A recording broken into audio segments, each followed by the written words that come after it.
Great. Well, good morning, everyone. It's great to be here with you. I'm really thankful for the chance to share with you a little bit about Chi Alpha and who we are and what we do. My wife did want me to say hi, Rachel. I have a picture here. So we have 3 children now. So we have a 6-year-old daughter named Jada, and then a 3-year-old son named Silas. And then on June 29th, Caleb was born. So he's about 6 weeks old now, and he's doing really well. Eats constantly, so he's up throughout the night. And my son, my 3-year-old son, for whatever reason over the past month or so, started getting up around 4:30 or 5 o'clock every morning as well. So I'm not sure why, but let's just say I've started buying coffee at Costco these days, so that gives you a sense of what life is like. Has anyone ever heard of Chi Alpha before? Just maybe a couple of you? Okay, well, I'll explain who we are. So we're a missions outreach to secular universities and, did I hit the wrong button? There we go. Missions outreach to secular universities and colleges both here in the U.S. and around the world. So we're about on 300 campuses here in the United States. And our mission is pretty simple. We want to reconcile students to Christ, and by doing so, change not only the university campus, but we believe we can change the world through them. If you think about it for a minute, and think about who in the next 10 or 20 years are going to be teaching in our schools, sitting in our legislatures, writing laws, deciding court cases, journalists, shaping and forming our culture. Many of them are university students today. And so if we can capture their hearts for Christ and give them a vision for serving Christ with the whole of their lives, we believe that, students leave college eventually. It might take them 4, sometimes 5. If you're a really unlucky parent, maybe 6. But, after a few years they leave and they go somewhere else. And there's an opportunity for them to serve Christ in their communities, in churches, in schools, in businesses, in governments, and nations around the world. And so we really believe that university students are a very unique and very strategic mission field in our world today. Dr. Charles Malik, who is head of the United Nations and a Lebanese philosopher and theologian, this is what he said. The university is a clear-cut fulcrum with which to move the world. The problem here is for the church to realize that no greater service can it render both itself and the cause of the gospel with which it is entrusted than to try to recapture the universities for Christ. More potently than by any other means, change the university and he changed the world. So that's why we do what we do. We really believe that if we can change UVM, then we can change Burlington and Vermont and influence New England and the nations. So in the spirit of university life, I thought I'd give you a very brief pop quiz this morning. Okay, you up for it? So you won't be graded, but there are some questions here to quiz your knowledge of campus missions. So the first question is, true or false? The United States is the 10th largest unreached population in the world. True. Mostly people say true. Well, it's actually false. We are the 3rd largest unreached population in the world, according to the Reach America Coalition. And here's some stats. 205 of 296 million people are not Christians. 28 million have left the church over the last decade. 72 churches close each week. And Islam is the fastest growing religion in the U.S. We are becoming what many call a post-Christian culture. When my wife and I moved here 8 years ago, we were surprised to find out that postcards in Vermont don't lie. I don't know if you've ever you've probably seen postcards from Vermont. What do they always have on them? It's like a little white steepled church in some little village surrounded by beautiful fall foliage in the mountains and stuff. And you think, okay, maybe Vermont has one of them or something, right? They all take a photo of the same one. No, wherever you go in Vermont, you see these little towns and villages with these beautiful white steepled churches in the center of town. And for us, it represents, in many ways, the way things were. Faith, a biblical worldview, the biblical story, it stood at the center of our lives and our communities. But the longer we've lived here in Vermont and we've visited these little towns and traveled around, we've discovered that many of these white steepled buildings are no longer churches. They're art museums or yoga studios or antique shops or whatever they are, right? Faith and the biblical story has been pushed to the periphery. We've become a post Christian nation. Next question. What are the 3 least churched, least religious states in the nation? Okay, I see a couple of people saying Vermont. Exactly, yeah. Vermont, Maine, and New Hampshire are the 3. In Vermont, according to some studies, on any given Sunday, just 1.8% of the population attends what we would call a Bible-believing church in our state. It's incredible. Burlington, which is our largest city and kind of cultural center, if you're from Burlington at least, you feel that way, it's been named the 3rd least biblical city in America, the 2nd most post-Christian city in America. Burlington, Vermont, New England has become a mission field.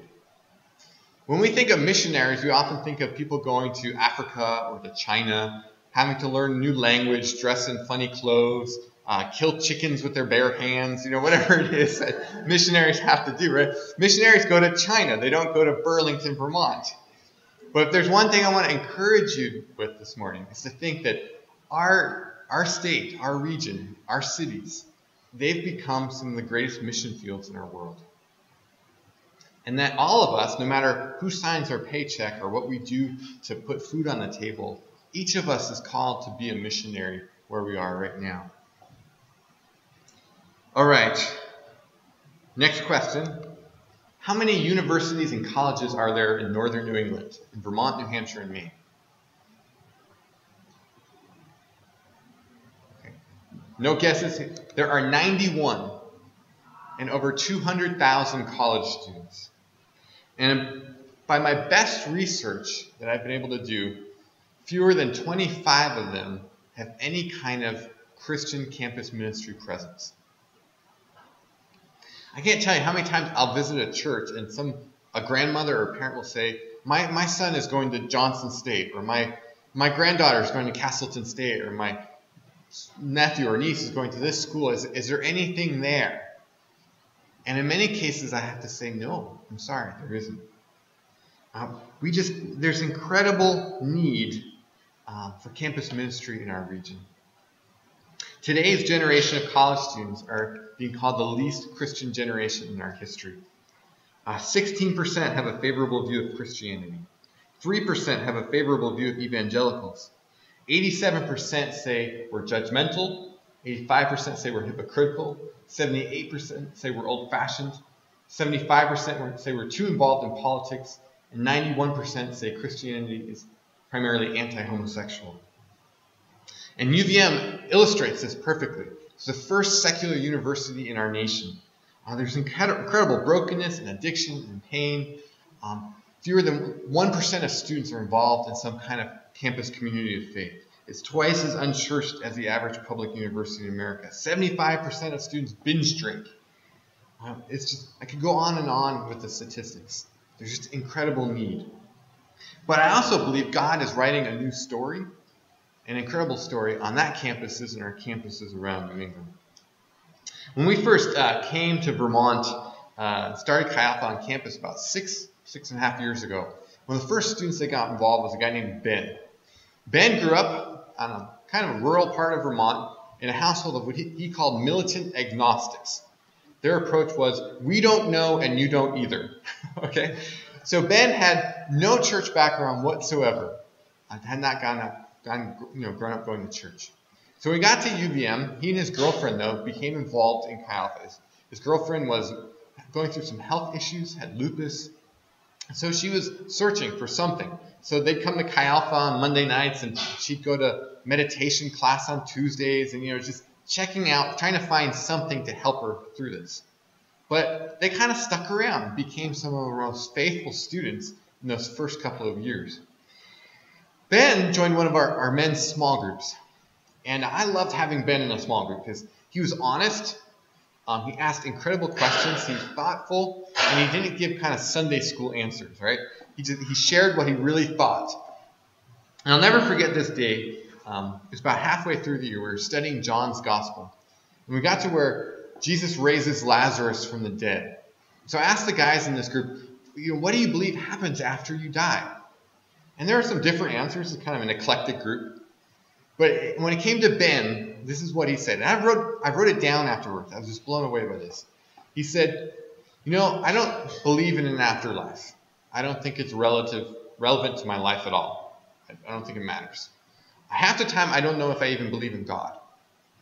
But as we've been studying John's Gospel, I've become convinced that Jesus really does have the words of life. I was blown away.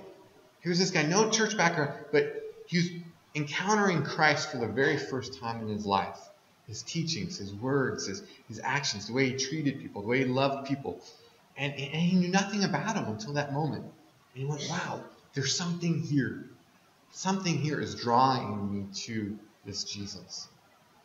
About a year later, we were in a small group again, and again we were discussing something. I don't know what it was, and we're going around the circle, and Ben said, well, as a Christian, I think... And I kind of went, what? And sure enough, I was like, Ben, can we have breakfast tomorrow morning? I'd like to talk. And he and his girlfriend at the time, they both at some point decided they were Christians. And they couldn't mark a specific moment. They knew they wanted to follow Christ with the whole of their lives. And it was so neat because they hung out with us. They were part of our community. They did the rhythms and liturgies. They prayed with us. They worshiped with us. They did all the stuff that Christians do for a couple of years. But then they decided, we want to do this. We want to follow Christ. We find over and over again, students, they belong to us. They spend time in our community. They love being loved by our students. And they might not believe what we believe, but they start doing the stuff we do. And over time they go, I want to do this. I want to follow this Jesus. So we've had the privilege of baptizing students in the school pool, which is really cool. Lifeguards, they have no idea what's going on, but we have students share their story, and we baptize them right there on campus, and it's great. We're seeing God do stuff not only at UVM, but beyond. As dark as UVM can be at times, we also believe that God wants to use this campus to reach other campuses. We're very excited. A young couple who've been working with us for a couple of years now, they've left and they're going to be starting Chi Alpha at the University of Maine. And so they're working to get ready to do that now. So we're very excited. Another campus is going to be reached. We were recently approved to start an internship program at UVM. So young missionaries will come to UVM and be trained by us on how to reach a campus in a post-Christian environment like New England. And then they'll be sent out to new campuses to start new ministries. So all that to say, this morning, if I could ask for two things, one is your prayers. In about a week and a half, thousands of students are going to arrive at UVM. And it gets crazy for us. I mean, we're going nonstop. We have barbecues and parties and hikes and ultimate frisbee and Bible studies are starting up and worship gatherings and retreats. And we're just doing everything we can to connect with students. So if you could be praying for us and praying for these students, praying that some of these freshmen who are coming to UVM, who have no intention of pursuing Christian community, that God will encounter them in a way that will change the rest of their lives. So please be praying. And then secondly is as we are expanding and growing and trying to start new initiatives, we are trying to raise some more money as missionaries. We're trying to raise about $500 a month in new support. So if you have any interest at all in making an investment in university missions here in Vermont or New England, I'd love to chat with you about that. I have some more information on the back. But I really appreciate your letting me come this morning, and really appreciate your heart. And just ask you to keep praying for our young people here in Vermont, that God would do something really unique and special and really change the trajectory of this generation of students.